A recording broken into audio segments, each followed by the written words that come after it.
So out in the garden, it's Friday, March 7th, and thought I'd just do a little update on what's going on in my garden. I have gardens on both sides of my yard. This is called the Sago garden here. And so let me turn the camera around. I wish I knew how to do that and not stop the video, but I don't. So I'm gonna stop this one and start a new one. So this is my Sago bed where I grow vegetables right here. There's some lettuce in here. I had a mustard and daikon radish cover crop in here that I turned over yesterday. And then I put a wheelbarrow load of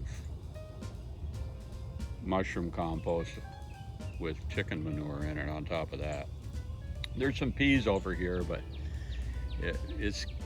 I don't know if we're gonna get any peas off them or not. I've tried growing peas like 3 years in a row and I just don't have good luck with them. I think the weather here isn't conducive to growing peas very well. At least not the kind of peas that, I'm growing like the snow peas and stuff like that. But what happens here is, weather will be going along pretty mild spring weather, and then all of a sudden you'll get a day where it's 90 degrees, and these plants don't like that.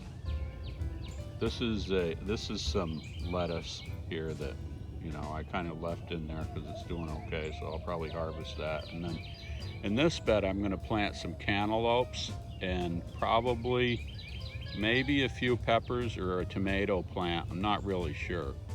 Got a lot of leftover seedlings from when I planted the big garden, and I'll do another video over there. But just kind of a recap of this garden here. We have that over there those are garlic chives that have established here and have been here for many years, like at least 10 years. And next to that, there's some lemon balm and some catnip and some sage plants and thyme. And there's these are 2 pots here that have thyme in them, and then there's some parsley in there. And actually tried to grow some peas in this pot too, but they died. So then there's some more lemon balm and a sage plant in that pot. And this is spearmint, which mint is like invasive.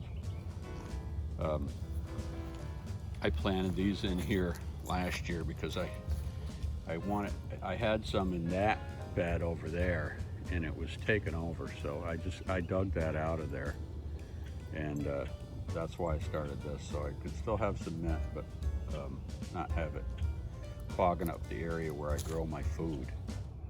So those are my sago palms. They got burned by a really cold snap, but we had one night where it went down pretty low, like I think it was close to 10 degrees. So I had them covered up with plastic, but it wasn't good enough and they got frozen. So once the new fronds come out on those, I will trim these old ugly looking branches off, and they'll put on a show too. I'll document that too. And then this little bed here, there's just some parsley for the black swallowtail butterflies to come in and lay their eggs on and let their larvae feed on them and stuff. That's always something that we enjoy every year too. So that's the Sago garden. Along the fence over here I grow sunflowers. So I have fertilized that soil and covered it with some leaves I raked up, and so I'll be putting sunflower seeds in there real soon. There's just been a lot going on in the garden lately, so I've had my hands full, plus I've had to work on my cars, and I'm in the middle of a remodel. So yeah, I'm so busy now. I don't know how I ever had time to have a job. So I'll continue this. I'm gonna go to the other side of the yard and do a video too on that garden. We got a lot done there with the help of my wife yesterday.